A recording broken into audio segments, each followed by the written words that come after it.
Welcome to news 360. నేను మీ Pavan Krishnamurthy. Red book versus Rajareddy రాజ్యాంగం ఈరోజు ఇదే డిబేట్ అంశం. రేపు ఆగస్టు 15న 78వ స్వాతంత్ర దినోత్సవ వేడుకలు మనం జరుపుకోబోతున్నాం. డాక్టర్ బిఆర్ అంబేద్కర్ గారు రాసినటువంటి రాజ్యాంగం భారతదేశంలో అమలవుతోంది అని మనం ఇన్నాళ్ళు అనుకుంటే పొరపాటే. ఎందుకంటే ఆంధ్రప్రదేశ్లో 2019 నుంచి 24 వరకు రాజారెడ్డి రాజ్యాంగం పేరు బాగా వినిపిస్తే, ఇప్పుడు వైసీపీ వాళ్ళు చేస్తున్నటువంటి ఆరోపణ ఆంధ్రప్రదేశ్లో అంబేద్కర్ రాజ్యాంగం లేదు, రెడ్ బుక్ రాజ్యాంగం. ముఖ్యంగా యువగళం పాదయాత్రలో ఎవరైతే కార్యకర్తల మీద అక్రమ కేసులు పెట్టారో, అవినీతికి పాల్పడ్డారో, తప్పుడు విధానాలతో 5 ఏళ్ల పాటు పరిపాలన కొనసాగించారో ఆ అధికారులందరి పేర్లు, నేతల పేర్లన్నీ కూడా రెడ్ బుక్లో రాసుకుంటున్నాను, చట్టపరంగా న్యాయపరంగా వాళ్ళ మీద చర్యలు తీసుకోవడం జరుగుతుంది అని నారా లోకేష్ చెప్తూ వచ్చారు. దాన్నే ఇప్పుడు బూచిగా చూపిస్తూ వైఎస్ఆర్సీపీ వాళ్ళు రెడ్ బుక్ రాజ్యాంగం అమలవుతోంది అంటూ గగ్గోలు పెడుతున్నారు. ఇంతకీ ఆంధ్రప్రదేశ్లో అసలు ఏ రాజ్యాంగం అమలు కావాలి? ఏ పార్టీ అధికారంలోకి వస్తే ఆ పార్టీకంటూ సపరేట్ రాజ్యాంగం ఉంటుందా, లేదంటే భారతదేశానికి ఉన్నటువంటి అంబేద్కర్ గారి రాజ్యాంగం మాత్రమే మనకి ప్రామాణికమా? ఆంధ్రప్రదేశ్ రాష్ట్రంలో అసలు ఏం జరుగుతోంది? సో చర్చలో మనతో పాల్గొంటున్నారు ఆంధ్రప్రదేశ్ జర్నలిస్ట్ యూనియన్ అధ్యక్షులు విజయ్ భాస్కర్ రెడ్డి అన్నపరెడ్డి గారు, అలాగే రాయపూడి వేణుగోపాలరావు గారు, అడ్వకేట్, అలాగే జనసేన నేత, అలాగే మరికొద్దిసేపట్లో తెలుగుదేశం పార్టీ అనుబంధ విభాగం తెలుగు యువత అధికార ప్రతినిధి వంశీ బండారు, అలాగే ప్రముఖ రాజకీయ విశ్లేషకులు చెవుల కృష్ణాంజనేయులు గారు కూడా జాయిన్ అవుతారు. వేణుగోపాల్ గారు, అన్నపరెడ్డి గారు, నమస్కారం అండి. నమస్తే. సో వేణుగారు, ముందుగా ఆంధ్రప్రదేశ్లో అంబేద్కర్ రాజ్యాంగం అమలు అవ్వాలి, బట్ ఇక్కడ వైసీపీ వాళ్ళు చేస్తున్నటువంటి ఆరోపణ ఏంటంటే ఇక్కడ రెడ్ బుక్ రాజ్యాంగం అమలవుతోంది, కక్ష సాధింపులు, వేధింపులు, గొడవలు, దాడులు, హత్యలు, హత్యాయత్నాలు, అత్యాచారాలు ఇవే జరుగుతున్నాయి, అందుకే రాష్ట్రంలో రాష్ట్రపతి పాలన విధించాలి అని చెప్పి మాజీ ముఖ్యమంత్రి, ప్రస్తుత పులివెందుల ఎమ్మెల్యే వైఎస్ జగన్మోహన్ రెడ్డి ఆరోపణ చేస్తున్నారు. దానికి మీ అభిప్రాయం ఏంటి? ముందుగా మీకు, అదేవిధంగా 360 న్యూస్ యాజమాన్యానికి, వీక్షకులకి, ప్యానల్లో పాల్గొనే పెద్దలందరికీ కూడా మా జనసేన పార్టీ తరఫున హృదయపూర్వకమైన నమస్కారాలండి. మంచి సబ్జెక్ట్ పెట్టారు. ఎందుకంటే మనం ఒక 2 రోజుల్లో 78వ స్వాతంత్ర దినోత్సవాన్ని ఘనంగా జరుపుకుంటున్నాం ఈసారి మాత్రం. అయితే మీరు చెప్పినట్లుగా మనకి రాసిందైతే ఏదైతే మనకి డాక్టర్ బిఆర్ అంబేద్కర్ గారు ఏదైతే భారత రాజ్యాంగం రాశారో అదే దాదాపుగా స్వతంత్రం వచ్చినప్పటి నుంచి కూడా ఇప్పటి వరకు అమలు జరుగుతున్నటువంటి తీరును మనం గమనిస్తున్నాం. ఏ దేశమైనా, ఏ రాష్ట్రమైనా అవలంబించాల్సింది డాక్టర్ బిఆర్ అంబేద్కర్ రచించినటువంటి భారత రాజ్యాంగమే. అయితే గత కొద్ది రోజులుగా ఒక 5 సంవత్సరాలు భారత రాజ్యాంగాన్ని పక్కన పెట్టి, ఇందాక ఏదైతే మనం అనుకున్నామో రాజారెడ్డి గారి యొక్క రాజ్యాంగాన్ని అమలు జరిపినటువంటి ప్రభుత్వం వైఎస్ఆర్సీపీ ప్రభుత్వం. అది చిన్న పిల్లవాడిని కూడా అడిగినా కూడా చెప్పేటువంటి పరిస్థితి ఆ 5 సంవత్సరాలు కూడా ప్రజలకు చూపించారు. ఆ మరి ఏదైతే ఉందో రాజారెడ్డి గారి రాజ్యాంగం ఏదైతే ఉందో, హత్యలు, మారణకాండ, అప్పులు ఊపి ప్రజలకి కనీస అభివృద్ధి లేనటువంటి సంక్షేమం, ఆంధ్ర రాష్ట్రం మరి అధపాతాళానికి వెళ్ళిపోయినటువంటి ప్రజలకు కన్నీళ్లు పెట్టినటువంటి పరిస్థితుల్లో కేవలం రాజారెడ్డి గారి రాజ్యాంగం 5 సంవత్సరాలు మాత్రం మా అంబేద్కర్ రాసినటువంటి రాజ్యాంగాన్ని పక్కన పెట్టి మరి పరిపాలించినటువంటి విధానం మనం చూసాం. దానికి సరైనటువంటి ప్రజలు మంచి తీర్పు. ఇది ప్రజల తీర్పు. ప్రజల కోసం, ప్రజల కొరకు భారత రాజ్యాంగాన్ని రక్షించుకోవాలనేటువంటి ఒక దృఢమైనటువంటి సంకల్పంతో ఏదైతే ఎన్డీఏ కూటమిగా ఉందో, భారత అత్యున్నతమైనటువంటి 3వసారి ప్రధాని అయినటువంటి నరేంద్ర మోడీ గారి యొక్క నాయకత్వం కానీ, అదేవిధంగా ఎంతో అనుభవం కలిగినటువంటి మరి 4వసారి ముఖ్యమంత్రి బాధ్యతలు తీసుకున్నటువంటి చంద్రబాబు నాయుడు గారి యొక్క అనుభవం కానీ, ఒక నవ సమాజాన్ని, ఒక సమ సమాజాన్ని, రేపటి భావి తరాల భవిష్యత్తు కోసం ఒక సమాజాన్ని ఏర్పాటు చేయాలనుకునేటువంటి మా పార్టీ అధ్యక్షుడు పవన్ కళ్యాణ్ గారి యొక్క ఆలోచనలో నుంచి ఒక బ్రహ్మాండమైనటువంటి కూటమి ప్రభుత్వం ఏర్పడింది. ఈ కూటమి ప్రభుత్వం ఏర్పడిన నాటి నుంచి కూడా ఈ రోజు వరకు మనం పరిస్థితులను గమనించండి. ఎక్కడా కూడా వ్యక్తుల్ని ద్వేషించేటువంటి పరిస్థితులు కానీ, వ్యవస్థల్ని ద్వేషించేటువంటి పరిస్థితులు కానీ లేకుండా వ్యవస్థల్ని చక్కదిద్దుకుంటూ అధపాతాళానికి తొక్కినటువంటి వ్యవస్థలన్నింటినీ కాపాడుకుంటూ ఏదైతే రాజారెడ్డి రాజ్యాంగాన్ని 5 సంవత్సరాలు అమలు జరిపారో, మనకి కావాల్సింది మరి రాజారెడ్డి రాజ్యాంగం కాదు, డాక్టర్ పూజ్య మహాత్మా మరి అంబేద్కర్ గారి రాజ్యాంగం కావాలి అనేటువంటి కొనియాడినటువంటి నాయకుల యొక్క తీరు చూస్తే ఇవాళ ఉన్నటువంటి మంత్రి వర్గంలో ఉన్నటువంటి సభ్యులు కానీ, రాష్ట్ర ముఖ్యమంత్రి గారు కానీ, ఉప ముఖ్యమంత్రి గారు కానీ, వారి యొక్క భాషా విధానం కానీ, వారి యొక్క ఆలోచన కానీ, నిత్యం లేచిన దగ్గర నుంచి ప్రజలకి ఏం కావాలి, ప్రజలు మన ఒక నమ్మకంతో ఎన్నుకున్నారు. ప్రజల యొక్క సమస్యలను తీర్చాల్సినటువంటి అవసరం నైతికమైనటువంటి బాధ్యత మన పైన ఉందనేటువంటి మరి 24 గంటల్లో 24 గంటల్లో 18 గంటలు ఇవాళ కష్టపడి వీళ్ళు అంటే అనగదొక్కినటువంటి వ్యవస్థల్లో ఉన్నటువంటి లోపాలని బయటకు తీసుకొస్తూ ఒక వైట్ పేపర్ ని రిలీజ్ చేస్తూ మరి ఏదైతే మనం భారత రాజ్యాంగాన్ని పరిరక్షించుకుంటూ ప్రజలకు ఇచ్చినటువంటి మాటను నిలబెట్టుకుని అభివృద్ధితో కూడినటువంటి సంక్షేమాన్ని ప్రజలకు అందించాలనేటువంటి ఒక స్వచ్ఛమైనటువంటి పరిపాలన అందించడానికి మరి జూన్ 4 నుంచి కూడా ఇప్పటి వరకు చూసినటువంటి పరిస్థితులు ప్రతి నాయకుడు కూడా తూచా తప్పకుండా అవలంబిస్తున్నారు. ఎక్కడా కూడా హత్య రాజకీయాలు ప్రోత్సహించడం కానీ, తర్వాత బూతులు పంచాంగాలని మాట్లాడేటువంటి సంస్కృతిని కానీ ఎవరు కూడా అవలంబించకూడదు. పవన్ కళ్యాణ్ గారు చాలా స్పష్టంగా చెప్పారు, నాతో సహా తప్పు చేసిన నా చొక్కా పట్టుకుని అడిగేటువంటి అధికారం ఉండాలి. కాబట్టి మనం చట్టాన్ని గౌరవించుకోవాలి. తప్పు చేస్తే ఆ చట్టం నన్ను కూడా శిక్షించే విధంగా ఉండాలనేటువంటి ఒక బ్రహ్మాండమైనటువంటి వాక్యాలు మరి మనం శాసనసభలో విన్నాం, అసెంబ్లీలో విన్నాం. చాలా క్లియర్ గా చంద్రబాబు నాయుడు గారితో ఒక సభా కార్యక్రమంలో అధికారులతో ఉన్నప్పుడు కూడా ఇదే మాట చెప్పారు ఆయన. ఇక్కడ రాజ్యాంగ స్ఫూర్తికి విఘాతం కలిగించేది అధికార పక్షంలో ఉన్న వాళ్ళైనా సరే వదిలిపెట్టడానికి వీల్లేదు. ఒకవేళ కక్ష సాధింపు రాజకీయాలు కానీ ఇంకొకటి కానీ చేసేటట్లయితే మీరు నన్ను కూడా కోల్పోవాల్సి వస్తుంది, జాగ్రత్త అని స్ట్రైట్ గానే చెప్పేశారు ఆయన కూడా. స్ట్రైట్ గా చెప్పారు వస్తున్న సబ్జెక్టులు. తర్వాత రెండో ప్రశ్న, రెడ్ బుక్ రాజ్యాంగం అంటారు. అది రెడ్ బుక్ రాజ్యాంగం కాదండి, అది ఒక డైరీ. ఏదైతే మనం నిత్య జీవితంలో ఒక డైరీని ఏ రకంగా రాసుకుని మన ప్రణాళిక ఏ రకంగా ముందుకు వెళ్తామో, మనం గతంలో చేసినటువంటి తప్పులు ఏమైనా ఉంటే సవరించుకుంటూ మనం మన భవిష్యత్తుని ఏ రకంగా ముందుకు తీసుకువెళ్ళాలి, మన కుటుంబ పరిస్థితిని ఏ రకంగా మరి ముందుకు తీసుకువెళ్ళాలి, మనం ఎలా కాపాడుకోవాలని ఒక డైరీని ఎలా రాసుకుంటామో, అలాగే లోకేష్ గారు గత 5 సంవత్సరాలలో కార్యకర్తలు పడినటువంటి ఇబ్బందులు కానీ, మరి వ్యవస్థని చేతుల్లోకి తీసుకుని మరి అవినీతికి పాల్పడినటువంటి అధికారులు కానీ, మరి ప్రజలను కన్నీళ్లు తెప్పించినటువంటి వ్యక్తులను కానీ ఒక నోట్ చేసుకుని ఒక డైరీ లాగా నోట్ చేసుకున్నారు. దానిలో కూడా చాలా స్పష్టంగా చెప్పడం జరిగింది, ఇది కక్షపూరితమైనటువంటి బుక్ కాదు, ఇది చట్టానికి లోబడి ఎవరైతే తప్పు చేస్తారో ఆ తప్పు చేసినటువంటి వ్యక్తుల్ని చట్టం శిక్షించే విధంగా మేము చర్యలు తీసుకుంటాం. దానిలో భాగంగానే ఈ రెడ్ బుక్ లో రాసుకున్నటువంటి పేర్లు తప్ప మేము వ్యక్తిగతమైనటువంటి కక్షలకు కానీ లేదా వ్యక్తుల యొక్క జోలుకు కానీ వ్యవస్థని కొంచెం అంటే దాన్ని ఏమంటారంటే వ్యవస్థని మేము కక్షపూరితంగా వేధించేటువంటి పరిస్థితి కాదు. కాబట్టి అది రెడ్ బుక్ రాజ్యాంగం అన్న వీళ్ళు పేరు పెట్టేదానికన్నా అది ఒక డైరీ, మన కుటుంబ డైరీ ఎలాగో రాష్ట్ర డైరీ. డైరీలో ఉన్నటువంటి విషయాన్ని ముందుకు తీసుకెళ్తారు. తర్వాత ఇంకో విషయం, మనం 78వ స్వాతంత్రం జరుపుకుంటున్నాం. చాలా పవన్ కళ్యాణ్ గారు స్పష్టంగా చెప్పారు, ఇవాళ దేశ నాయకుల్ని స్మరించుకునేటువంటి విధం జగనన్న పేరుతోనో లేకపోతే ఇంకొక పేరుతోనో ఉన్నటువంటి పథకాలు కాకుండా దేశ నాయకుల యొక్క జాతీయ నాయకుల యొక్క పేరుల్ని మనం స్మరించుకునేటువంటి విధంగా డొక్కా సీతమ్మ గారు కానీ ఇలాంటి పేరుల్ని వాళ్ళ అన్నా క్యాంటీన్ లాంటి వాటికి కూడా మరి వాళ్ళ జాతీయ నాయకులను పేరు పెట్టుకుని ముందుకు వెళ్తున్నటువంటి ప్రస్తుత తరుణంలో మనం గోడకి మహాత్మా గాంధీ గారి యొక్క బొమ్మను పెట్టుకోవటం కాదు, ఏ గ్రామ స్వరాజ్యాన్ని అయితే ఏ యొక్క గ్రామాన్ని అభివృద్ధి చేయాలని కలలు కన్నటువంటి రామరాజ్యం కావాలన్నటువంటి గ్రామ స్వరాజ్యం కోరుకున్నటువంటి అంబేద్కర్ గారి యొక్క ఆశయాల్ని గాంధీ గారి యొక్క ఆశయాలను మనం తీసుకువెళ్తేనే ముందుకు వెళ్తామనేటువంటి ఒక మంచి ఆలోచన విధానంతో 100 రూపాయలు ఉన్నటువంటి చిన్న పంచాయతీలకి వాళ్ళ 10,000 రూపాయలు, అదేవిధంగా 200 ఉన్నటువంటి పంచాయతీలకి 25,000 రూపాయలు ఇచ్చి స్వతంత్ర దినోత్సవాన్ని ప్రతి చిన్న పిల్లవాడి దగ్గర నుంచి కూడా ఘనంగా జరుపుకోవాలి. ఈ దేశ నాయకులు డాక్టర్ అంబేద్కర్ గారిని కానీ పూజ్య బాబూజీ మహాత్మా గాంధీ గారిని కానీ ఈ స్వాతంత్ర సమర యోధులను కానీ మనం స్మరించుకోవాల్సినటువంటి అవసరం మనకు ఉంది.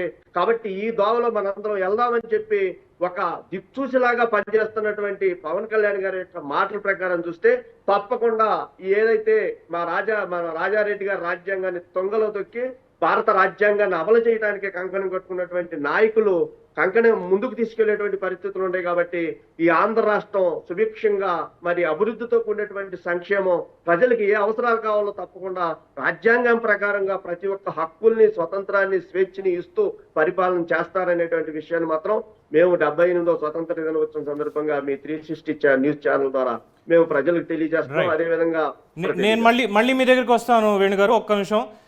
అన్నపరెడ్డి విజయభాస్కర్ రెడ్డి గారు, ఆంధ్రప్రదేశ్ జర్నలిస్ట్ యూనియన్ ప్రెసిడెంట్. నమస్కారం సార్.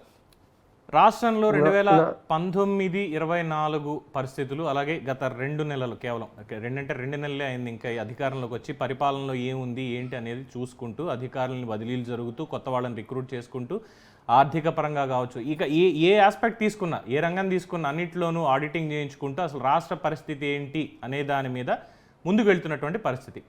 ఈ 2 నెలల్లో ఏం జరిగిపోయింది అని చెప్పి రాష్ట్రంలో రాష్ట్రపతి పాలన పెట్టాలి అని చెప్పి జగన్మోహన్ రెడ్డి గారు వాళ్ళ పార్టీ వాళ్ళు కోరాల్సి వస్తుంది. పైగా దానికి రెడ్ బుక్ రాజ్యాంగం అని చెప్తున్నారు, అంబేద్కర్ గారిని చంపేస్తున్నారు, ఆయన ఆశయాలను నాశనం చేసేస్తున్నారు అని చెప్పి ఎందుకు అంత గగ్గోలు పెడుతున్నారు వాళ్ళు? బేసిక్గా మనం రెడ్ బుక్ రాజ్యాంగం, రాజారెడ్డి రాజ్యాంగం, అసలు అంబేద్కర్ రాజ్యాంగం అనే దాన్ని పక్కన పెట్టి రాజారెడ్డి రాజ్యాంగం అనే పదం వాడింది తొలుత గత ప్రభుత్వం, గత ప్రతిపక్షం. ఇప్పుడు వాళ్ళు ఉన్నారు.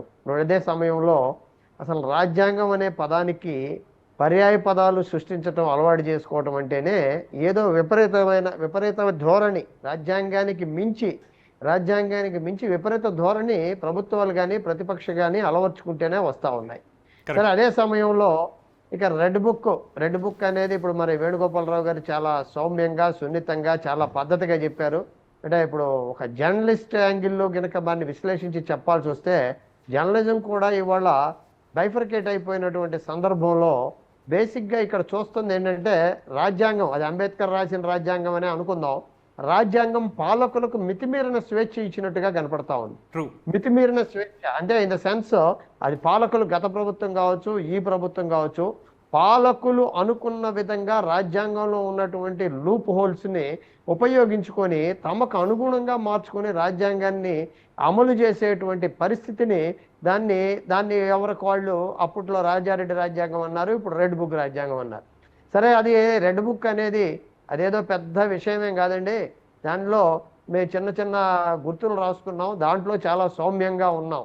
సరే, అదే సమయంలో మీకు ఇక్కడ మరి ప్యానల్లో ఉన్న సభ్యులకు కానీ ప్రేక్షకులకు కానీ ఒక జర్నలిస్ట్ యాంగిల్లో విశ్లేషించి చెబితే, 2024 ఎన్నికల తర్వాత 3 పార్టీలు తమ సహజ స్వభావానికి విరుద్ధంగా ప్రవర్తిస్తున్నాయి అనేది చాలా సుస్పష్టం. అంటే in the sense, social media అగ్రెసివ్గా ఉండేటువంటి వైఎస్ఆర్సీపీ కామ్గా ఉంది. మరి చంద్రబాబు గారు అధికారంలో ఉన్నప్పుడు హడావుడి చేసే సీనియర్ కోటరీ కామ్గా ఉంది. నోటికొచ్చినట్టు మరి పలు దోషణలు మాట్లాడినటువంటి జనసేన చాలా సౌమ్యంగా మాట్లాడుతూ ఉంది. సరే, ఏం జరుగుతుంది అంటే, జరగాల్సిన కార్యక్రమాలని ఒక పక్కన మనం మరి నిన్నగాక మనం అంబేద్కర్ అని 10 సార్లు చెప్తా ఉన్నాం. అంబేద్కర్ విగ్రహం దగ్గర మలాట్లు పెట్టి కొట్టడం అబద్ధమా అనే ప్రతి రాజకీయ పార్టీ ఇక్కడ విశ్లేషణ చేసుకోవాల్సిన అవసరం ఉంది. అబద్ధమా, దాన్ని విచారణ జరిగి కనీసం విచారణకు కూడా ఆదేశించలేదు ప్రభుత్వం. కానీ మనం అంబేద్కర్ రాజ్యాంగం గురించి మనం మాట్లాడుతూ ఉన్నాం. పత్రికలు అంటారా, వార్తల్ని సెన్సార్ చేసే విధంగా ఇవాళ పత్రికలు ఉన్నాయి. అంబేద్కర్ రాజ్యాంగం గురించి కానీ, రెడ్ బుక్ రాజ్యాంగం గురించి కానీ, లేకపోతే రాజారెడ్డి రాజ్యాంగం గురించి మాట్లాడి మరి దాడుల పరిస్థితులు ఉత్పన్నమైనటువంటి దానిలో కానీ, సరే మాకు ఇన్ని దాడులు జరిగినాయి అని మరి వైసీపీ చెప్పటం, ఇంతమంది చనిపోయారని చెప్పటం కానీ, మరి వాళ్ళు అక్కడ అది చేయటం, ధర్నాలు చేయటం ఢిల్లీలో, ఇక్కడికి వచ్చేసరికే అసలు మీరు లిస్ట్ ఇమ్మని వీళ్ళు సవాళ్ళు విసరటం, అదే సమయంలో ఎటువంటి విచారణలో జరపకపోవటం. సరే, రెడ్ బుక్ అనేది ప్రస్తుతానికి రెడ్ బుక్ అనేది మరి బాగా ఫేమస్లో ఉంది కాబట్టి, రెడ్ బుక్ రాజ్యాంగం అనే దాన్ని మనం ఎందుకు అనుమానించాల్సి వస్తుంది? లేకపోతే మరి ఇప్పటికిప్పుడు హోర్డింగులు తొలగించలేని ప్లేసులు కూడా ఉన్నాయి. రెడ్ బుక్ మనం వచ్చేసాం, రెడ్ బుక్లో పేర్లను బట్టి లేకపోతే ఇన్ని కేసులు ఉంటేనే నామినేటెడ్ పదవి ఇస్తామనేది పదవిలోకి రాకముందు మరి గౌరవ్ లోకేష్ గారు చెప్పినటువంటి విషయాన్ని కూడా మనం చూసాం. ఇవాళ వాళ్ళు మారి ఉండొచ్చు, లేకపోతే ఇంకోటి జరిగి ఉండొచ్చు. కానీ ఇవన్నీ కూడా విషయాలు జరగలేదు అని మాత్రం ఏ ఒక్కరూ చెప్పలేరు. జరిగేటువంటి ప్రక్రియలో దాడులు ఇందాక కొన్ని డిబేట్లలో విశ్లేషణలు ఏం జరుగుతా ఉన్నాయంటే, ఏ అధికార పక్షం కూడా ఫలానా ప్రతిపక్షం ఫలానా వ్యక్తుల మీద దాడి చేయమని చెప్పదు, కానీ అక్కడ స్థానికంగా ఉండేటువంటి పరిస్థితులను బట్టి దాడులు జరుగుతూ ఉంటాయని చెప్తా వస్తున్నారు. అది గతంలో అయినా అంతే, ఇప్పుడైనా అంతే అనుకుంటే మరి వాటిని నిలవరించాల్సిన బాధ్యత పార్టీలది కాదు, ప్రభుత్వాలది. ప్రభుత్వాలు ఆ టైప్ ఆఫ్ భరోసా ఇవ్వలేకుండా కేవలం నీతి సూక్తులు మాత్రమే చెబితే ఏ ప్రభుత్వం, ఇవాళ వైసీపీ అదే రాజారెడ్డి రాజ్యాంగం అమలు చేశానని ఆరోపిస్తున్నటువంటి కూటమి ప్రభుత్వం, రేపు వాళ్ళకు కూడా అదే గతి పట్టేటువంటి అవకాశం ఉంటుంది. కాకపోతే మరి ఇక్కడ నిబద్ధత అనేది మాటల్లో చిలక పలుకుల్లోనో లేకపోతే చాగంటి ప్రవచనాల మాదిరిగానో చెప్పడం కాకుండా వాస్తవ పరిస్థితులు మనం మాట్లాడే అంబేద్కర్ రాజ్యాంగం, అంబేద్కర్ నడిబొడ్డున ఉన్నటువంటి 125 అడుగుల అంబేద్కర్ విగ్రహాన్ని పగల కొట్టేసినటువంటి చిన్న కరెక్షన్ విజయ్ గారు చిన్న కరెక్షన్ అంటే మీరు ఇందాక అన్నారు మీడియా కూడా బైఫర్కేట్ అయిపోయి వాస్తవాల్ని మరుగుపరుస్తోంది అని చెప్పారు. కాబట్టి విజయవాడ నుంచి మాకు వచ్చినటువంటి వాస్తవం ఏంటంటే అక్కడ అంబేద్కర్ గారి విగ్రహం మీద కానీ చుట్టుపక్కల ఉన్నటువంటి వేటి మీద కూడా ఎవరు వెళ్ళి దాడి చేయలేదు. కేవలం అక్కడ చెప్పేది ఏంటంటే అంబేద్కర్ సామాజిక న్యాయ భవనం అన్న పేరు ఏదైతే ఉందో దానికంటే అంబేద్కర్ గారి పేరు కంటే పెద్దగా గత ప్రభుత్వంలో ఉన్నటువంటి మాజీ ముఖ్యమంత్రి జగన్మోహన్ రెడ్డి తన పేరు బాగా పెద్దదిగా వేయించుకున్నారు. ఒకటి పవన్, ఇక్కడ జర్నలిస్ట్ యాంగిల్లోనే ఆలోచించండి. అది మీరు చెప్పిన సమర్థించుకోవడానికి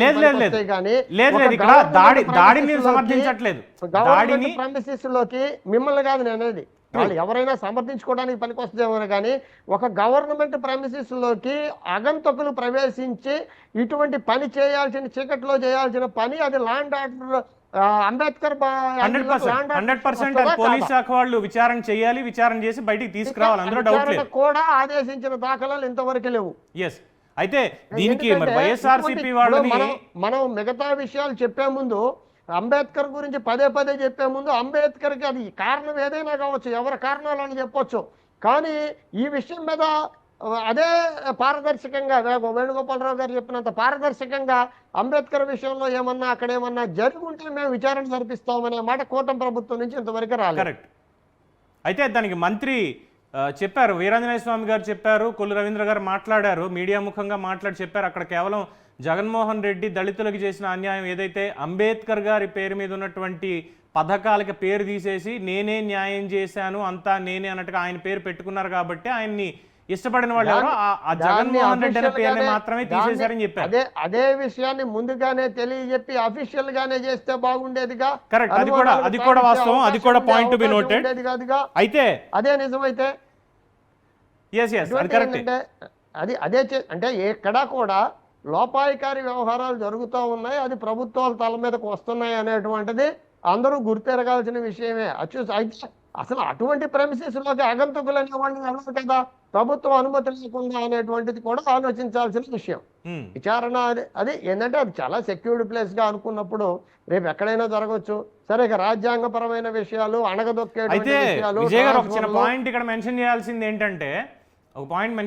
ఏంటంటే అంటే ప్యానెల్లో వైఎస్ఆర్సీపీ వాళ్ళు ఎవరు కనిపించడం లేదు ఏమిటి అని అనుమానం అటు వేణుగోపాల్ గారికి మీకు కూడా వచ్చిండొచ్చు. పాటికి మధ్యాహ్నం ఈ టాపిక్ డిబేట్ అనుకున్న దగ్గర నుంచి వైసీపీ వాళ్ళని సంప్రదిస్తూ ఉంటే పిలిచినందుకు ధన్యవాదాలండి, కాకపోతే మేము రాలేకపోతున్నాము, మేము మాట్లాడడానికి ఏమీ లేదు ప్రస్తుతానికి అనేటువంటి ఒక డిఫెన్స్లో పడిపోయి ఎవరు దీని మీద కనీసం సమాధానం చెప్పుకోవడానికి కూడా వాళ్ళకి టైం లేకుండా ఓపెన్ గానే మాట్లాడదాం పవన్. నేను వైసీపీలోనే ఒక కీలకమైన స్థానంలో ఉన్నవాడినే. అదే సమయంలో నేను జర్నలిస్ట్ ని, అదర్ ప్రొఫెషన్స్ లో కూడా ఉన్న నేనే కొన్ని ఇటువంటి మంచి అయినా చెడైనా కొన్ని విషయాలకు రాజకీయాలకు దూరంగా ఉండటానికి డిసైడ్ చేసుకునే ఇవాళ మనకు ఉన్నటువంటి అదర్ ప్రొఫెషన్స్, ఫార్మసీ లీడర్షిప్ని, జర్నలిస్ట్ లీడర్షిప్ని, న్యాయవాద వృత్తుల్ని వీటిల్ని నమ్ముకొని ముందుకెళ్దాం అనేటువంటి పరిస్థితుల్లో చాలా మంది నాబోటోళ్ళు వైసీపీ వాళ్ళు ఉన్నారు. I cannot claim as my self as a YCP leader anymore. కానీ ఆ పరిస్థితిలోకి వచ్చిన పరిస్థితులు మాత్రం ఖచ్చితంగా తప్పులు జరిగి ఉన్నాయనే బాధపడే కదా. అలాగని చెప్పి మనం జర్నలిస్ట్ యాంగిల్లో మనం విశ్లేషణ చెప్పమన్నప్పుడు గత ప్రభుత్వం అంతా తప్పే చేసింది, లేకపోతే ఈ ప్రభుత్వం అంతా రైటే చేస్తుంది అనేటువంటి విశ్లేషణ అయితే చెప్పలేను. కానీ కాకపోతే ఆ పరిస్థితులు పునరావృతం అయితే వీళ్ళకి కూడా అదే పరిస్థితి వస్తుందని మాత్రం చెప్పగలం. Correct, right. వేణుగోపాల్ గారు, అయితే ఇక్కడ ప్రధానంగా వీళ్ళు చెప్తున్నది ఏంటంటే ఈ సంఘటనలు ఏవైతే ఈ 2 నెలల్లో కొన్ని దాడులు జరిగాయో అవి వ్యక్తిగత కారణాలతో జరిగాయి అని చెప్పి సార్ జిల్లా ఎస్పీలు కానీ పోలీసు ఉన్నతాధికారులు కానీ చెప్పారు. ముఖ్యంగా మొన్న జరిగినటువంటి ఒక మర్డర్ కేసు విషయంలో ఒక మైనారిటీకి సంబంధించిన 2 స్నేహితులు గతంలో ఒక పార్టీలో ఇప్పుడు ఒక పార్టీలో ఉండి వాళ్ళకున్నటువంటి వ్యక్తిగత గొడవలతో నరుక్కున్నారు, ఏదో అయింది మొత్తానికి. దాన్ని తీసుకొచ్చి అటు వైసీపీ వాళ్ళేమో ఇటు జనసేన, తెలుగుదేశం, బీజేపీ కూటమి ప్రభుత్వంలో వాళ్ళ సభ్యులు వీళ్ళే చేశారు అని చెప్పి వాళ్ళు అనడం, కానీ పోలీసులు ఏమో ఇన్వెస్టిగేషన్ చేసి ఇందులో రాజకీయ కోణాలు ఏం లేవని చెప్పడం. అదే మూమెంట్లో రాజకీయ హత్యలు జరిగాయి, ఏకంగా 36 మందిని చంపేశారని ఢిల్లీ దాకా వెళ్ళి, అంటే ఎలా ఉందంటే 2014లో రాష్ట్రం విడిపోయిన తర్వాత బాలారిష్టాలన్నీ దాటుకొని ఒక్కొక్క అడుగు ముందుకు వెయ్యాలి అన్నటువంటి పరిస్థితుల్లో రాష్ట్రం ఎలాగైతే ఉందో 2024లో దశాబ్ద కాలం తర్వాత మళ్ళీ అదే రకమైనటువంటి పరిస్థితి ఉన్నప్పుడు దేశ స్థాయిలో జాతీయ మీడియా ప్రపంచ స్థాయి దృష్టిని కూడా ఆకర్షించాలి. ఆంధ్రప్రదేశ్ అంటే ఇక్కడ రాష్ట్రం రణరంగం తప్పితే ఏం లేదు, ఇలాంటి వాళ్ళు వస్తే నరకడాలు చంపడాలి, మీరు పెట్టుబడులు కూడా తీసుకురావక్కర్లేదు అనేటువంటి ఒక ఇమేజ్ని క్రియేట్ చేయడం, ఒక ప్రతిపక్ష నేత కింద ఆయన ప్రకటించుకున్నాడు కాబట్టి ఒక ప్రతిపక్ష నేతగా, ఆంధ్రప్రదేశ్ పౌరుడిగా, పులివెందుల శాసనసభ్యుడిగా ఎంతవరకు జగన్మోహన్ రెడ్డికి సమంజసం? పెద్దలు విజయ్ గారు చెప్పిన దానికి ఒక విషయం ఏంటంటే, ఏదైతే డాక్టర్ బిఆర్ అంబేద్కర్ గారి నడిబొట్టున ఉన్నటువంటి అక్కడ జరిగినటువంటి దుండగులు చేసినటువంటి దాడిని ఖండిస్తున్నాం. అట్లాగే ప్రభుత్వం కూడా దాని మీద చట్టపరమైనటువంటి చర్యలు తీసుకోవడానికి మరి ఆల్రెడీ దాని మీద ఎంక్వైరీ చేస్తుంది. అదేవిధంగా ఆ చర్యని మా జనసేన పార్టీ కానీ, మిగిలిన తెలుగుదేశం పార్టీ కానీ, కూటమి ప్రభుత్వం దాన్ని మరి అన్ని చోట్ల కూడా ఆ దొండగలను పట్టుకోవాలనేటువంటి విషయాన్ని చాలా స్పష్టంగానే తెలియజేయడం జరిగింది. ఈ చర్య అనేది చాలా బాధాకరమైన విషయం. తప్పకుండా ఎవరైతే ఆ చర్య చేశారో దాని మీద వాళ్ళని శిక్షించాల్సినటువంటి అవసరం ప్రభుత్వం మీద ఉంది. తప్పకుండానే త్వరలోనే వాళ్ళని గుర్తించి, ఎందుకంటే వాళ్ళ దాని సెక్యూరిటీని పెంచాల్సిన అవసరం ఉంది. ఇవాళ సీసీ కెమెరాల వ్యవస్థ ఉంది కాబట్టి త్వరలోనే వాళ్ళని పట్టుకుంటారు. ఎవరైతే ఆ చర్యకు పాల్గొన్నారో దాని మీద చర్య తీసుకునేటువంటి పరిస్థితులు ఉన్నాయి కాబట్టి ఆ విషయాన్ని పెద్దలు తెలియజేస్తున్నాను. ఈ రెండో విషయం మీరు చెప్పేది ఏంటంటే, నిజంగా చాలా బాధాకరమైన విషయం. ఎందుకంటే జంతర్ మంతర్ దగ్గరికి వెళ్ళి ఢిల్లీలో ఆయన నిరాహార దీక్ష చేయటం అంటే అంతకన్నా సిగ్గు చేయటం అనేటువంటి విషయం ఏంటంటే, ప్రజలకి జవాబుదారీతనంగా ఉండి ప్రజల పక్షాన్ని నిలబడి 5 సంవత్సరాలు ఒక ముఖ్యమంత్రిగా ఉన్నటువంటి జగన్మోహన్ రెడ్డి గారు ఇవాళ మీరు 2024 వచ్చేటికి ఎన్నికల్లో ప్రజల తీర్పుని శిరసావహించి ఇవాళ మీరు మీ యొక్క 11 సీట్లకు మిమ్మల్ని పరిమితం చేసిన తర్వాత మీ నియోజకవర్గంలో మీ ప్రజలకి మీరు జవాబుదారితనంగా ఉండాల్సినటువంటి అవసరం ఉంది. మీ పార్టీకి, మీరు వైఎస్ఆర్సీపీ పార్టీకి జవాబుదారితనంగా ఉండాల్సినటువంటి అవసరం జగన్మోహన్ రెడ్డి గారి మీద ఉంది. ఆయన పులివెందుల ఎమ్మెల్యేనా, లేకపోతే ప్రతిపక్ష నాయకుడా, లేకపోతే మాజీ ముఖ్యమంత్రి అనే దానికన్నా కూడా ప్రజలకి జవాబుదారితనంగా ఉన్నటువంటి ఎమ్మెల్యేగా ఎన్నికైనటువంటి వ్యక్తివి నువ్వు మొట్టమొదటి చేసినటువంటి పని ఏంటి? ప్రజలకు సమాధానం చెప్పాలా. ఏం చేశారు మీరు? కనీసం ఒక స్పీకర్ స్థానంలో ఉన్నటువంటి వ్యక్తి స్పీకర్ను ఎన్నుకున్న తర్వాత ఆ స్థానంలోకి తీసుకెళ్లి కూర్చోపెట్టాల్సినటువంటి నైతిక బాధ్యత ఒక ఎమ్మెల్యేగానే తీసుకున్నాం, లేదంటే ఒక మాజీ ముఖ్యమంత్రిగా మీరు నిర్వర్తించాల్సినటువంటి విషయాన్ని అక్కడే మీరు మరి తప్పు చేసినటువంటి విషయాన్ని ప్రజలు గమనించారు. మీ యొక్క విధానాలను ప్రజలు గమనించడం వల్లనే మిమ్మల్ని పక్కన కూర్చోబెట్టారు. కానీ ఇవాళ అత్యున్నతమైనటువంటి ఒక సభా వేదిక, ప్రజలకు జవాబుదారితనం చెప్పేటువంటి ఒక అసెంబ్లీలో ఏ విషయాన్నైనా చర్చించుకునేటువంటి విషయాన్ని ఒక 5-6 రోజులు చర్చ పెడితే కనీసం మొదటి రోజునే మీరు అసెంబ్లీ నుంచి వెళ్ళిపోయినటువంటి సిగ్గుమాలినటువంటి విషయం ప్రజలు గుర్తించారు. రెండోది ఏంటంటే, మరి ఏదైతే రాజ్యాంగానికి అనుగుణంగా ఉన్నటువంటి గవర్నర్ వ్యవస్థ, గవర్నర్ గా ప్రసంగించేటువంటి విధానాన్ని కూడా మీరు దాన్ని వ్యతిరేకించవచ్చు, తప్పులేదు. కానీ మీరు కనీసం చెప్పే మాటలు కూడా వినేటువంటి పరిస్థితి లేనటువంటి పరిస్థితి. మూడోది, ఏదైతే మీరు 36 హత్యలు జరుగుతున్నాయని చెప్తున్నారో ఆ 36 హత్యల గురించినటువంటి చర్చ అసెంబ్లీలో జరిగింది. అసెంబ్లీలో జరిగినప్పుడు మీరు వెళ్ళి దాని మీద నిలదీయాల్సినటువంటి ఒక నైతిక హక్కు, మీరు ఒక ఎమ్మెల్యేగా, ఒక మాజీ ముఖ్యమంత్రిగా మీకు నైతిక బాధ్యత ఉన్నప్పటికీ కూడా మీరు అసెంబ్లీని వదిలిపెట్టి ఎక్కడో ఢిల్లీలో ఉన్నటువంటి జంతర్ మంతర్ దగ్గరికి వెళ్ళి మీరు ధర్నాలు చేసి 36 మందిని చంపేశారు, రాష్ట్రపతి పాలన పట్టణ అంటే దానికి ఒక సిద్ధాంతాలు ఉంటాయండి. అంతా కలిపి అప్పటికి 45 రోజులు, 8 రోజులు అయినాయి మీరు చేసే నాటికి. ఇందాక చెప్పినట్టు అక్కడ జరిగినటువంటి హత్యలు అవి వ్యక్తిగతం అవ్వచ్చు ఏంటి అనేది అది ఇన్వెస్టిగేషన్ పరిధిలో ఉన్నటువంటి వ్యవస్థలో ఉన్నటువంటి విషయాలు కాబట్టి దాని జోలికి మనం వెళ్ళకూడదు. కాబట్టి అవి రాజకీయ హత్యలా, వ్యక్తిగత హత్యలా, లేకపోతే ఏ కారణాల వల్ల జరుగుతున్నాయి అనేటువంటి విషయాన్ని ఒక ఇన్వెస్టిగేషన్ సంస్థ ఒకటి మనకు ఉంది కాబట్టి, పోలీసు వ్యవస్థ ఒకటి ఉంది కాబట్టి దాన్ని నిగ్గు తేలుస్తున్నాయి. అధికారులు కూడా చాలా స్పష్టంగా చెప్పడం జరిగింది. దానిలో భాగంగా ఏదైతే హోంశాఖ బాధ్యత తీసుకున్నటువంటి అనిత గారు ఉన్నారో ఆమె కూడా ప్రతిరోజు మరి వాళ్ళ మీడియాలో చాలా స్పష్టంగా చెప్పడం జరిగింది. ఏం చెప్పింది? మీరు మాకు లిస్ట్ ఇవ్వండి, మాకు అందించండి, సమాచారం ఇవ్వండి, మేము తప్పకుండా వాళ్ళ మీద చర్యలు తీసుకుంటాం. ఆ ఎఫ్ఐఆర్ లో ఉన్నటువంటి పేర్లు ఇవ్వండి, ఎఫ్ఐఆర్లు మాకు అందించండి అని అంటే ఈ రోజు వరకు సమాధానం లేదు. అన్నప్రెడ్డి విజయ్ గారు, రెడ్ బుక్కి సంబంధించి కాసేపు పక్కన పెడితే, గతంలో అంటే ఇది మీరు ఒక రివ్యూ సిస్టమ్ అనుకోవచ్చు, ఒక డైరీ అనుకోవచ్చు అని చెప్పి చాలా సాఫ్ట్గా వేణుగోపాల్ గారు చెప్పినట్టుగా మీరు కూడా జర్నలిస్ట్ పాయింట్ ఆఫ్ వ్యూలో చెప్పారు. అయితే గత 5 ఏళ్ల ప్రభుత్వ పాలనలో వాళ్ళు కూడా అనేక బుక్స్ మెయింటైన్ చేశారు. దాదాపు 4 సంవత్సరాల 6 నెలల పాటు బుక్స్ అన్ని మెయింటైన్ చేసేదో వంటని తవ్వి ఎలుకను పట్టినట్టుగా ఎన్నికలకి 6 నెలల ముందు మాత్రమే వరుసగా ఒకదాని వెనకాల ఒకటి కేసులు పెట్టుకుంటూ వచ్చారు. సో ఈ సంస్కృతి అనేది ఉండకూడదు. తప్పు జరిగింది అంటే ఒక విచారణ అనేది ఇమీడియట్గా స్టార్ట్ అవ్వాలి. తప్పు ఉంటే తప్పని బయట పెట్టాలి, లేదు ఇందులో తప్పు లేదు అంటే దాన్ని కూడా ప్రజల ముందుకు పారదర్శకంగా తీసుకురావాలి అన్న ఉద్దేశంతో ఈ రెడ్ బుక్ని మేము తీసుకొచ్చాము.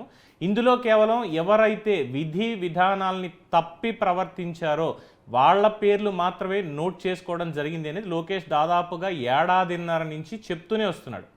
చెప్పకుండా అయితే ఏది చేయలేదు. ఇమ్మీడియట్గా అర్ధరాత్రి వెళ్ళిపోయి ఏదో రాత్రి 2 గంటల నుంచి తలుపులు బాది చంద్రబాబు నాయుడిని అరెస్ట్ చేసినట్టుగా వైసీపీ నేతలందరినీ మేము వెళ్ళి అరెస్ట్ చేసేస్తాం అనేదే వాళ్ళ మోటో అయ్యి ఉంటే ఈ పార్టీకి వైసీపీ నేతలు ఎంతమంది అరెస్ట్ అయ్యి ఉండేవాళ్ళు.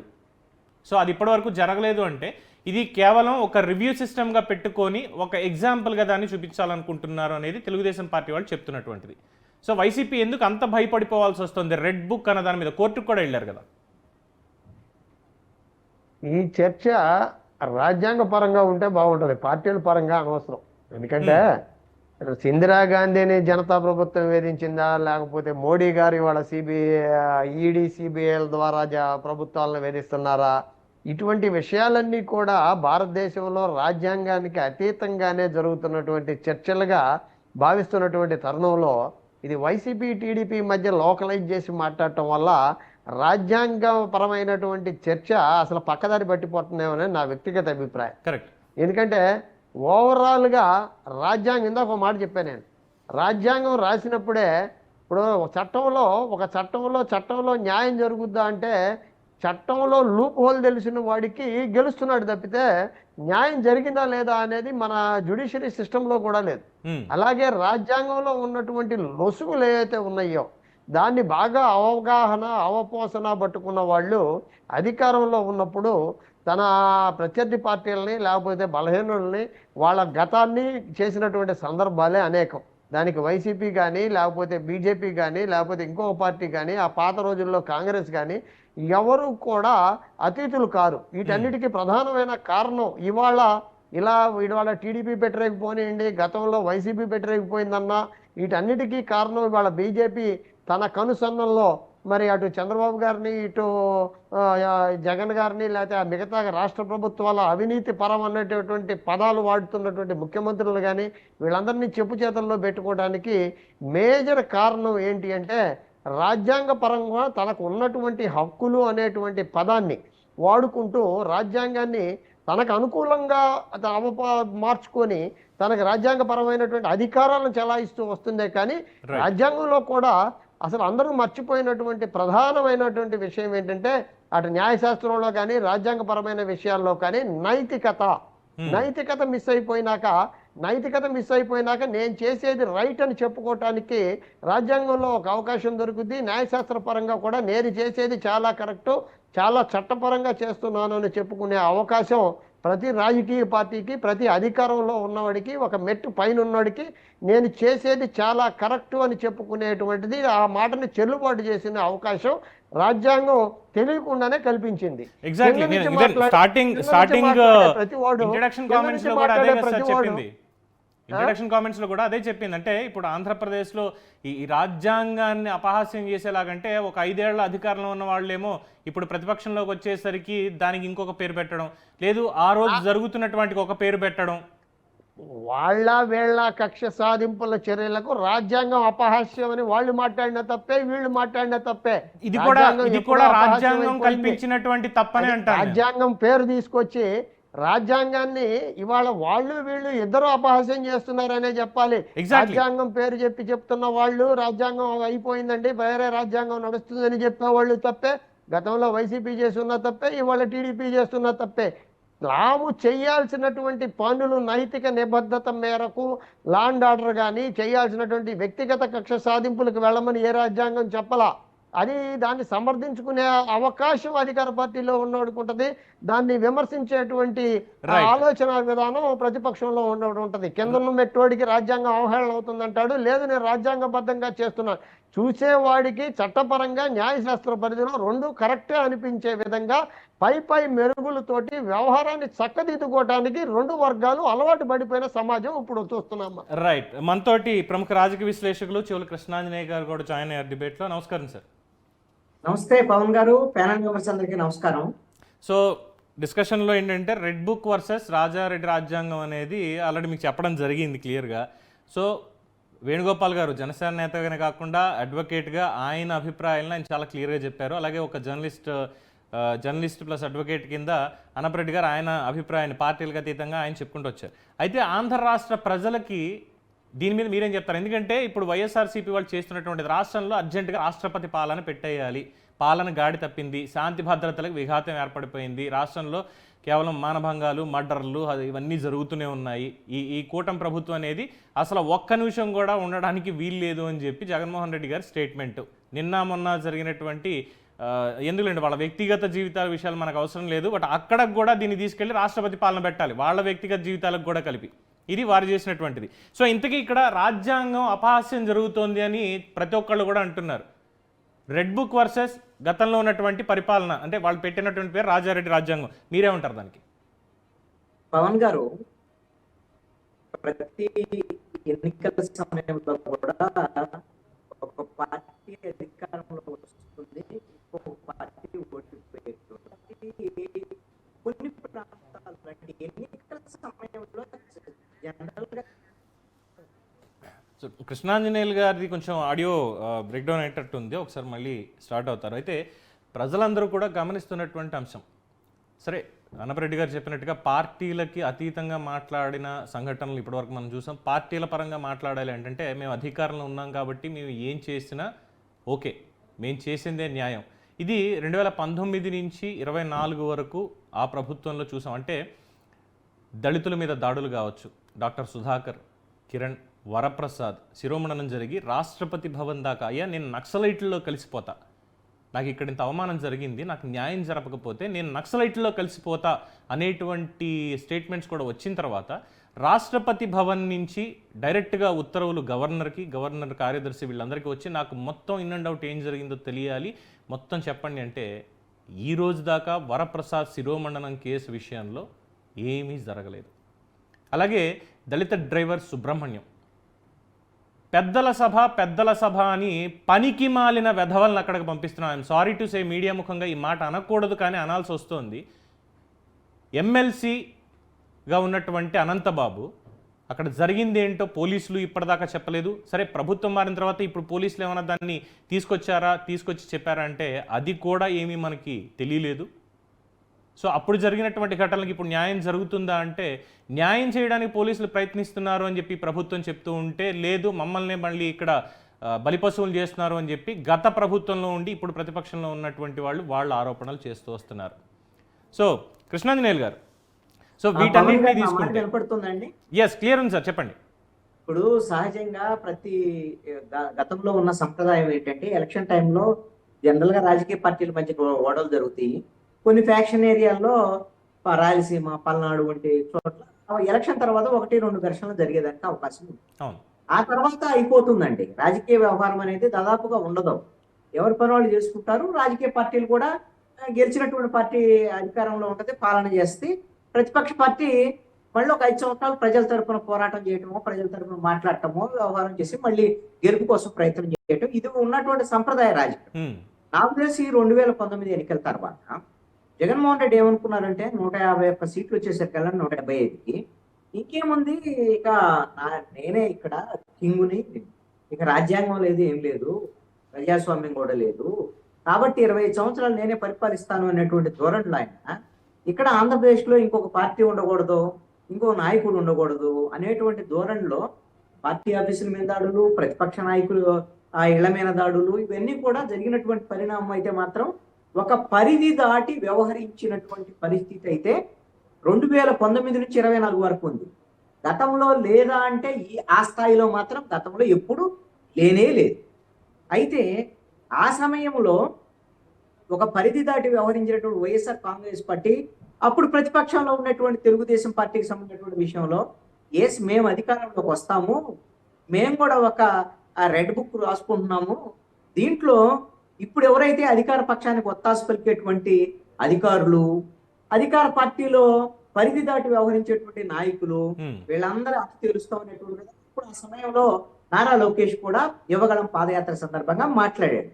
పరిధి దాటి కూడా మాట్లాడాడు నారా లోకేష్ కూడా. ఏమిటి అని, కొడాలి నాని కడ్రాయర్ మీద నడిపిస్తాను అని, వల్లభనేని వంశీని మేము ఎక్కడే అరెస్ట్ చేస్తాము అనేటువంటి విధంగా ఇవన్నీ కూడా చాలా యువగళం పాదయాత్ర సందర్భంగా రెడ్ బుక్ లో రాసినటువంటి పేర్లకు సంబంధించిన విషయాలు చాలా మాట్లాడారు.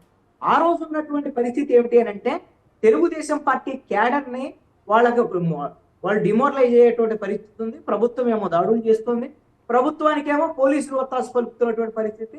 ఈ నేపథ్యంలో వాళ్ళ కార్యకర్తల మనోస్థైర్యం నింపుకోవటం ఒకటి, ఎస్ మేము అధికారంలోకి వస్తామనేటువంటి విధంగా అధికార పక్షాన్ని ఎంతో కొంత బెదిరించాలి అనేటువంటి లక్ష్యం అధికారంలో కూడా వచ్చారు. వచ్చిన తర్వాత వెంటనే మరి తెలుగుదేశం సంబంధించినటువంటి వాళ్ళు అధికారంలోకి వచ్చింది ఎప్పుడు? జూన్ 4వ తేదీన ఫలితాలు వచ్చాయి. ప్రభుత్వం వచ్చింది ఎప్పుడు? జూన్ 12 వచ్చింది. వీళ్ళు అనుకున్నారు తెలుగుదేశం వాళ్ళు ఇంకేముందో మనం గెలిచాం కదా, గెలిచిన తర్వాత ఏముంది, వాళ్ళు అధికారంలో ఉన్నప్పుడు వాళ్ళు కొట్టారు కదా, మనం కూడా కొట్టడమే ఇంకా అని 4వ తారీఖు సాయంత్రం నుంచే మొదలు పెట్టేట్టున్నారండి. ప్రభుత్వం కూడా ఏర్పాటు వరకు ఆగలేదు, మొదలైంది అప్పటి నుంచి ఇప్పటి వరకు కొనసాగుతూనే ఉన్నాయి. ఇప్పుడు జగన్మోహన్ రెడ్డి కూడా ప్రతిపక్ష నాయకుడుగా మనం ఢిల్లీకి వెళ్ళినా లేదా ఎక్కడికి వెళ్ళినా చెప్పినటువంటి అంశాలు ఏంటి? నేషనల్ మీడియాతో ఆంధ్రప్రదేశ్ లో ముఖ్యమంత్రి చంద్రబాబు నాయుడు వాళ్ళ అబ్బాయి మంత్రిగా ఉన్నటువంటి నారా లోకేష్ రెడ్ బుక్ అనే ఒక పుస్తకం వేసి దాంట్లో ఉన్నటువంటి వాళ్ళందరి పైన దాడులు చేస్తామని చెప్పేసి విధంగా వాళ్ళు రాష్ట్రం అంతా పోస్టర్లు వేశారు అనేటువంటి విధంగా జాతీయ మీడియా స్థాయిలో ఢిల్లీలో కూడా మాట్లాడారు. రాష్ట్ర వ్యాప్తంగా పోస్టర్లు వేసిన మాట కూడా వాస్తవం. రెడ్ బుక్ అనేటువంటి దాని మీద ఇక రెడ్ బుక్ అమలు చేయడానికి సిద్ధమా అని రాష్ట్ర వ్యాప్తంగా పోస్టర్లు వేశారండి. ఎవరు వేశారు? ఈ విషయంలో నారా లోకేష్ కానివ్వండి, అదే విధంగా ముఖ్యమంత్రి చంద్రబాబు నాయుడు గాని వాళ్ళిద్దరి పాత్ర ఉంది అని నేను అనుకోవటం లేదు. అలాగని మరి రాష్ట్ర వ్యాప్తంగా ఈ 60 రోజుల కాలంలో అధికార పక్షం మాకు అండగా ఉంది, మా నాయకులు మాకు అండగా ఉన్నారు, పోలీసులు మమ్మల్ని ఏమీ చేయరు అనేటువంటి విధంగా జరిగినటువంటి దాడులకి ఎవరు బాధ్యత వహించారు? వీళ్ళు ఏం దాడులు చేయమని చేశారని కానీ లేకపోతే రెడ్ బుక్ ని మనం ఇంప్లిమెంట్ చేసేద్దామని కానీ ఎక్కడ నారా లోకేష్ చెప్పలేదు. అదేవిధంగా చంద్రబాబు నాయుడు కూడా ఏం చెప్పారంటే ఈ ప్రభుత్వంలో కక్ష సాధింపులు ఉండవు, అలాగని తప్పు చేసిన వాళ్ళని వదిలిపెట్టాం, చట్టబద్ధంగా మాత్రమే చర్యలు తీసుకుంటామని చెప్పారు. ఇంకా పవన్ కళ్యాణ్ ఒక అడుగు ముందుకేసి మనకు 164 సీట్లు ఇచ్చారు, 175కి చాలా పెద్ద బాధ్యత పెట్టారు. ఇప్పుడు ఈ తిట్టినోడిని తిట్టడము, కొట్టినోడిని కొట్టడము ఈ కక్ష సాధింపులు కాదు, మనం జనానికి ఇంకా మంచి చేయటానికి, మనం ఇచ్చినటువంటి హామీలను అమలు చేయడానికి ఏం చేయాలో ఆలోచిద్దామని పవన్ కళ్యాణ్ చెప్పారు. ఇంకొక మాట కూడా అన్నారు సార్ ఆయన, ఏంటంటే చేసుకోవడానికి పని ఉంది కానీ సమయం సరిపోతుందో లేదో తెలియదు, నాకు చాలా పని ఉంది చేయడానికి, పోనీ ఎక్కువ సమయం ఏమైనా మిగిలితే కనుక అప్పుడు ఏమైనా ఆలోచిద్దామంటే మాకు అది కూడా లేదు, సో ఇది ఒక బాధ్యత అని చెప్పారు. అలాగే చంద్రబాబు నాయుడు గారు కూడా చెప్పారు, కక్ష సాధింపు అనేది కనుక ఉంటే నేను మీకు దూరం అయిపోతున్నాను చూసుకోండి అని డైరెక్ట్గా అని చెప్పారు. అది కూడా అయితే ఇక్కడ ఒక అంశం ఏంటంటే నిజంగా ఇప్పుడు వాళ్ళు చేయటానికి పని అంటే ప్రజలు చాలా బాధ్యత పెట్టారు ఈ ప్రభుత్వం మీద, కీలకమైనటువంటి బాధ్యత ఉంది, ఆ బాధ్యతలు ఇంప్లిమెంట్ చేయాలి. ఇప్పుడు ఇవన్నీ కూడా కక్ష సాధింపు వ్యవహారాల వైపు వెళ్తే ఒక్క అంశం ఇక్కడ వాస్తవం అండి, ఈ ఎన్నికల ఫలితాలు ఒక అనుభవాన్ని వాళ్ళ తెలుగుదేశం, జనసేన, బీజేపీ కూటమి ఏంటి అంటే ఈ ముగ్గురు కలవటం వల్ల గెలిచారనో లేకపోతే ఇంకోటో కాదు. ఇక్కడ వైఎస్ఆర్ కాంగ్రెస్ పార్టీ ప్రభుత్వము వాళ్ళు జనానికి డబ్బులు పంచిన మాట వాస్తవం, అన్ని చేసినటువంటి వాస్తవం, కానీ ప్రజలు కోరుకున్నదే ఈ విధమైనటువంటి అప్రజాస్వామిక చర్యల్ని, దాడుల్ని, ప్రతిపక్షాల వాళ్ళ మీద కక్ష సాధింపుల్ని, కేసుల్ని, వైఎస్ఆర్ కాంగ్రెస్ పార్టీ వ్యవహార శైలిని ప్రజలు అంగీకరించలేదు. అందుకని వైఎస్ఆర్ కాంగ్రెస్ పార్టీని ఘోరంగా ఓడించినటువంటి పరిస్థితి. మరి ఇప్పుడు అధికారంలోకి వచ్చినటువంటి వాళ్ళు అదే తరహాలో వాళ్ళు చేశారు కదా, మరి మనం చేయొద్దా? ఇప్పుడు నేను అనుకుంటున్నాను, తెలుగుదేశంలో ఉండేటువంటి క్షేత్రస్థాయి కార్యకర్తలు, నాయకులు, వీళ్ళందరూ కూడా ఏంటి, వెంటనే రెడ్ బుక్ తెరవండి, వెంటనే కొడాలని ఎక్కడ ఉండే పట్టుకోండి, ఆయన తొందరగా మనము కడ్డాయిని మేము నడిపించాలి. వల్లభనేని వంశీ ఎక్కడ ఉండో చూడండి, ఆయన అమెరికా వెళ్ళినా పట్టుకున్నాడు, ఆయన మీద కేసు ఏంటి? ఆయన 70 నిందితుడు కూడా ఏమో ఉన్నాడు అక్కడ, పార్టీ ఆఫీస్ పని జరిగినటువంటి దాడి కేసు సంబంధించినటువంటి వ్యవహారం పట్టుకొచ్చి ఏం చేస్తారు? పోనీ ఇవన్నీ ఇంపార్టెంట్ ఏంటి అనేటువంటి దాని మీద ఈ రోజున కార్యకర్తలు, క్షేత్రస్థాయి నాయకులకి అత్యవసరంగా రెడ్ బుక్ తెరవాలి, రెడ్ బుక్ ఇంప్లిమెంట్ చేయాలి, పోలీసులందరూ దీనికోసమే పనిచేయాలి. నారా లోకేష్ చేయటం లేదు, చంద్రబాబు నాయుడు చేయట్లేదని వాళ్ళ మీద కూడా విమర్శలు చేసేటువంటి పరిస్థితి అయితే వచ్చింది. నేను ఒకటి చెప్పదలుచుకున్నాను, ఈ రెండు పార్టీలు వాళ్ళు రాజారెడ్డి రాజ్యాంగం అని ఏం చేశారు, వాళ్ళు ఏ రాజ్యాంగం పేరు పెట్టలా, అంతకన్నా ఎక్కువే చేశారు. ఇక్కడ ఇప్పుడు రెడ్ బుక్ మేము ఇంప్లిమెంట్ చేస్తామనేటువంటి ఆలోచన అధినాయకత్వానికి లేదు. అంటే ఒక్క అనుమానం వస్తోంది కృష్ణాంజనేయులు గారు, ఒక్క అనుమానం వస్తోంది. లోకేష్ ఇప్పటికి చాలాసార్లు మంగళగిరిలో ప్రతిరోజు ప్రజలను కలుస్తున్నారు, అలాగే మంత్రివర్గ సమావేశాలు కానీ లేదంటే కేబినెట్ భేటీ మిగతా ఇన్ని జరిగినప్పుడు కూడా అఫీషియల్గా కానీ అన్అఫీషియల్గా కానీ లోకేష్ వెంట కావచ్చు లేదంటే అధికారంలో ఉన్న వాళ్ళందరి నోట్లోంచి రెడ్ బుక్ అన్న పేరు ఇప్పటిదాకా ఎక్కడ వినబడలా. ఇగో ఈ కార్యక్రమాలు తీసుకొస్తున్నాం ఇది అని చెప్పారు తప్పితే. అంటే జగన్మోహన్ రెడ్డి గారు కోరుకుంటున్నారా కావాలని, అంటే ఢిల్లీ స్థాయికి వెళ్ళి ఇగో లోకేష్ దగ్గర ఏదో రెడ్ బుక్ ఉందంటే అందులో నా పేరు ఉందో లేదో నాకు తెలీదు, ఉంటే చూసుకోవాలని ఉంది అని చెప్పి ఓపెన్ చేయి అని ఏమైనా రెచ్చగొడుతున్నారంటారా? ఇప్పుడు ఆయన చెప్పినటువంటి మాట ఏం చెప్పారండి జగన్మోహన్ రెడ్డి, నేషనల్ మీడియాలో నేను విన్నాను, రాష్ట్ర వ్యాప్తంగా రెడ్ బుక్ మేము ఇంప్లిమెంట్ చేస్తామని పోస్టర్లు వేశారు అని చెప్పారు. దాన్ని ఇంప్లిమెంట్ చేస్తున్నారు, ఈ దాడులన్నీ దానికే కారణం, లోకేష్ కారణం, చంద్రబాబు నాయుడు కారణం అనేటువంటిది ఆయన చెప్తున్నాడు. ఇక్కడ లోకేష్ కారణం కాదు, చంద్రబాబు నాయుడు కారణం కాదు అని మనం బయటకు అనడానికి వాళ్ళు ఆ విధమైనటువంటి మేము ఇంప్లిమెంట్ చేస్తామని చెప్తున్నా. కానీ రాష్ట్ర వ్యాప్తంగా పెట్టినటువంటి ఈ పోస్టర్లకి, రాష్ట్ర వ్యాప్తంగా జరుగుతున్నటువంటి ఈ దాడులకి ఎవరు బాధ్యత వహించాలి? పవన్ కళ్యాణ్ నాకు సంబంధం లేదు, నాకు తెలిసి జనసేన వాళ్ళు ఈ దాడుల్లో భాగస్వాములు అవటం లేదు, తెలుగుదేశం వర్సెస్ వైసీపీ మధ్య నడుస్తుంది. దీనికి కారణం లోకేష్, చంద్రబాబు నాయుడు కాకపోవచ్చు, కానీ బాధ్యత మాత్రం ఎవరికి? వాళ్ళదే.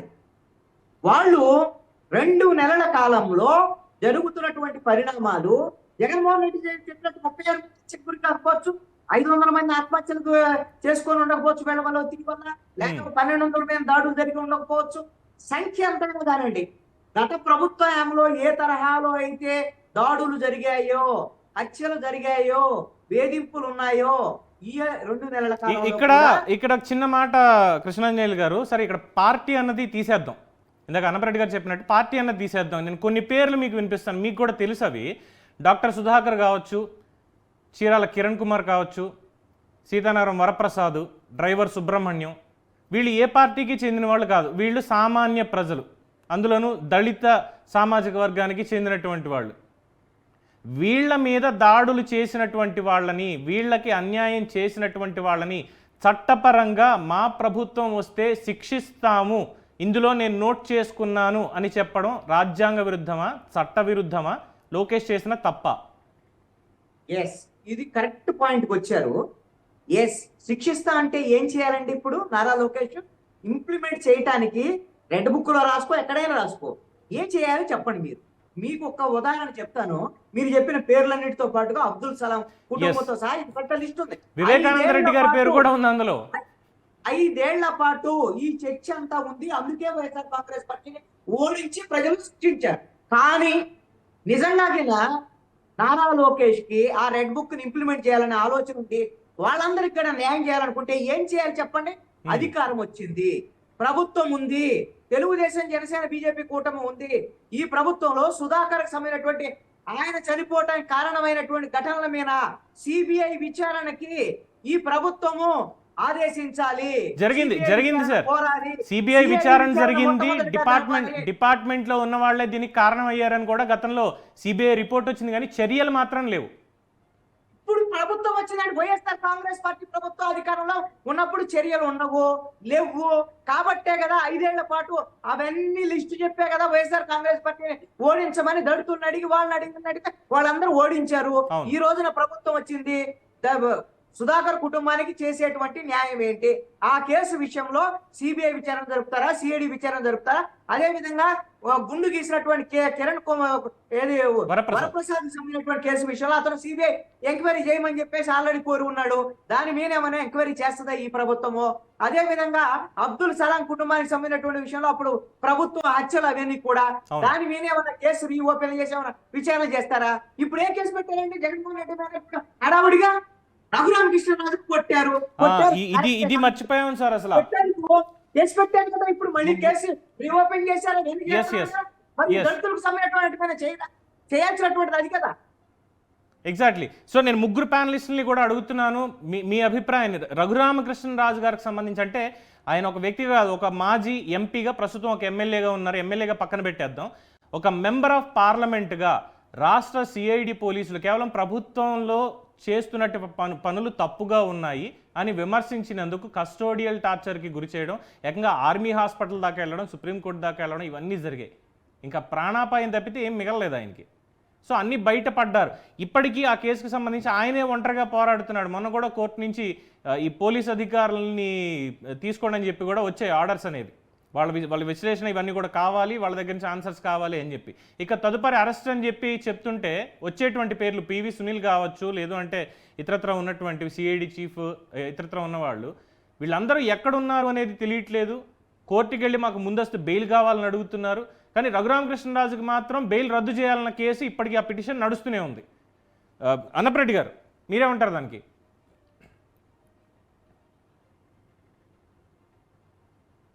మ్యూట్లో ఉన్నట్టుంది, ఒకసారి చూడండి.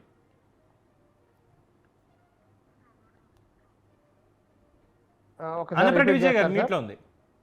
రిపీట్ చేస్తారా క్వశ్చన్? అదే రఘురామకృష్ణరాజు గారికి సంబంధించినటువంటి కస్టోడియల్ టార్చర్ విషయంలో రీసెంట్ అప్డేట్స్ మీకు కూడా తెలుసు. ఎవరైతే అందులో పాలు పంచుకున్నారో వాళ్ళందరికీ కూడా నోటీసులు ఇవ్వండి, ఆ రోజు జరిగింది ఏంటి అనే దాని మీద ఇప్పుడు విచారణ జరగాలని హైకోర్టు ఆదేశాలు జారీ చేసింది. సో ఇవన్నీ కూడా లోకేష్ రెడ్ బుక్లో ఉన్నాయి. కోర్టులో కూడా కేసు నడుస్తోంది.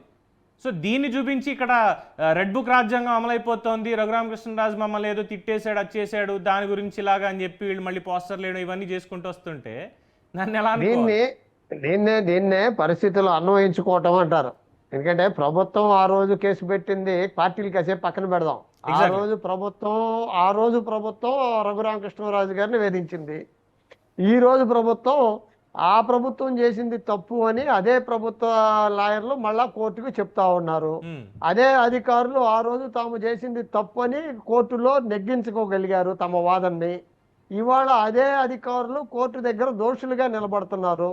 ఈ రాజ్యాంగం అనేటువంటి దాన్ని వీళ్ళు చేస్తే అపహాస్యం అవటంలా దాన్ని అన్వయించుకొని చేసేటువంటి ప్రభుత్వాలే అధికారులే మితిమీరిన రాజ్యాంగ స్ఫూర్తి, మితిమీర్చిన రాజ్యాంగ అవగాహన ఉన్నటువంటి న్యాయ వ్యవస్థ, ఉన్నతాధికారులే రాజ్యాంగాన్ని అపహాస్యం పాలు చేసి రాజకీయ నాయకుల చేతిలో తొత్తులుగా మారుతున్నారు అనేటువంటిది వాస్తవం. అది ఆ రోజు ప్రభుత్వమా ఈ రోజు ప్రభుత్వమా అనేది కాదు. మనం ఈ రాజ్యాంగపరమైనటువంటి విషయాల్లో మనం ఎలా తప్పించుకోగలం, మనం చేసుకున్న దాన్ని ఎలా నెగ్గించుకోగలం అనేటువంటి అన్వయింపే ఇక్కడ రాజ్యాంగం భ్రష్టుపట్టడానికి ప్రధాన కారణం. దాన్ని రాజ్యాంగం అని తీసుకురావడం వల్ల అదే పోలీస్ అధికారులుగా, అదే పోలీస్ డిపార్ట్మెంటు, అదే పీపీలుగా ఇవాళ ఆ రోజు చేసింది ఇవాళ చేసింది. కాకపోతే వర్షన్ ఎందుకు మారింది అంటే రాజకీయ పార్టీ అధికారంలోకి వచ్చిన ప్రభుత్వ ఉద్దేశాలు మారినాయి కాబట్టి మారింది. ఆ రోజు కోర్టు భావించినప్పుడు ఇవాళ అదే కోర్టు ఆ రోజు సరైందని కోర్టు భావించినప్పుడు ఇవాళ కోర్టు అదే విషయాన్ని తప్పు పట్టడానికి ముందుకు రావాల్సినటువంటి నిజం దాంట్లో లోపాలు ఎక్కడున్నాయనే దాని మీద సరైన చర్చ జరగాల్సిన ఉంది. తప్పితే అదే వ్యక్తిగతంగా మాట్లాడేదానికంటే ప్రశ్నిస్తుంది అంటాను నేను. సమయం తక్కువగా ఉంది. వేణుగోపాల్ గారు కంక్లూడింగ్ కామెంట్స్ ప్లీజ్. చెప్పండి సార్. కంక్లూడ్ చేయండి సార్. అదే ఈ కస్టోడియల్ టార్చర్ విషయం ఒకటే కాకుండా ఓవరాల్ గా రెడ్ బుక్ అనే దాంట్లో ఈ చట్టపరంగా న్యాయపరంగా తీసుకోవాల్సినటువంటి చర్యల మీద మాత్రమే డీటెయిల్స్ ఉన్నాయి తప్ప ఇంకొని లేదు అనేది కూటమి ప్రభుత్వం చెప్తున్నటువంటిది వాళ్ళేమో ఆరోపణ మీకు తెలిసిందే. తప్పకుండా ఇప్పుడు అధికారంలోకి వచ్చి 2 నెలలు అయిందే కాబట్టి 5 సంవత్సరాల్లో జరిగినటువంటి అధికారులు చేసినటువంటి లోపం కానీ, ప్రభుత్వంలో ఉన్నటువంటి అవినీతి విషయంలో కానీ, జరిగినటువంటి గొడవలు గత ప్రభుత్వంలో జరిగినటువంటి గొడవల విషయంలో కానీ ఈ ప్రభుత్వం పారదర్శకంగా వ్యవహరించింది. చాలా స్పష్టంగా అధినాయకులు రాష్ట్ర ముఖ్యమంత్రి గారు కానీ, తర్వాత ఉప ముఖ్యమంత్రి గారు కానీ చాలా స్పష్టంగా చెప్తున్నారు. తప్పకోకుండా ఒక 6 నెలల్లోనే ఒక బ్రహ్మాండమైనటువంటి మార్పు, రాజ్యాంగానికి అనుగుణంగా రాజ్యాంగాన్ని రక్షించుకుంటూ ఎక్కడైతే తప్పు జరిగిందో తప్పు చేసినటువంటి అధికారులు శిక్షించుకుంటూ, తప్పు చేసేటువంటి అధికారులు భవిష్యత్తులో మళ్ళా తప్పు చేయకోకుండా సరిదిద్దేటువంటి దిద్దుబాటు చర్యలను కూడా ప్రభుత్వం బాధ్యతగా తీసుకుంది. కాబట్టి ఇందాక పెద్దలు విజయ్ గారు చెప్పినట్టు ఏ ప్రభుత్వంలో ఉన్న అధికారులు ఆళ్లే కాబట్టి ఇక భవిష్యత్తులో ఈ తప్పు చేస్తే ఇలాంటి శిక్ష ఉంటది అనేటువంటి విషయాన్ని మరి పరిగణలోకి తీసుకుని అన్ని ఏదైతే శ్రీలక్ష్మి గారు గతంలో ప్రభుత్వంలో తప్పు చేస్తే అప్పుడు తప్పు చేస్తే 2019 నుంచి 24 వరకు ఆయనకి రెడ్ కార్పెట్ మీద నడిపించినటువంటి విధానం కాకోకుండా తప్పు చేసిన వాళ్ళని తప్పు శిక్ష అనుభవించే విధంగా అధికార ఉండి రాజకీయ నాయకుడు ఎవరైనా సరే సామాన్యుడైనా సరే అందరికీ కూడా సమాన న్యాయం భారత రాజ్యాంగం ప్రకారం ఈ ప్రభుత్వం అందించేదనే విషయాన్ని చాలా స్పష్టంగా. Right sir, thank you. చర్చలో పాల్గొన్నందుకు వేణుగోపాల్ గారికి, అలాగే కృష్ణాంజనేయులు గారికి, విజయభాస్కర్ రెడ్డి గారికి కూడా ధన్యవాదాలు. సో రాష్ట్రంలో రెడ్ బుక్ రాజ్యాంగం నడుస్తోందని వైఎస్ఆర్సీపీ చేస్తున్నటువంటి ఆరోపణల్లో ఎంత నిజం ఉంది అనే దాని మీద ఇది ఒక పార్ట్ చర్చ మాత్రం. ఎందుకంటే మాట్లాడుకుంటూ పోతే ఇంకా అనేక సంఘటనలు, అసలు రాజ్యాంగం ఏం చెప్తోంది, ఇక్కడ ఉన్నటువంటి పాలకులు ఏం చేస్తున్నారు అనేది గంటల తరబడి నడుస్తూనే ఉంటుంది తప్పులు జరిగినటువంటి వాటి మీద. సో ఎనీవే, మాట్లాడుకున్నటువంటి విషయాల మీద ఇంకా కోర్టు ప్రొసీడింగ్స్ అనేవి ఉన్నాయి కాబట్టి వచ్చే వారం కూడా దీని మీద అప్డేట్స్ ఉంటాయి. కాబట్టి మరోసారి రెడ్ బుక్ వర్సెస్ గత ప్రభుత్వ పాలన అనే దాని మీద మళ్ళీ చర్చ జరుపుకుందాం. చూస్తూనే ఉండండి News 360. నేను మీ పవన్ కృష్ణమూర్తి. నిజం ఆలోచనని మారుస్తుంది.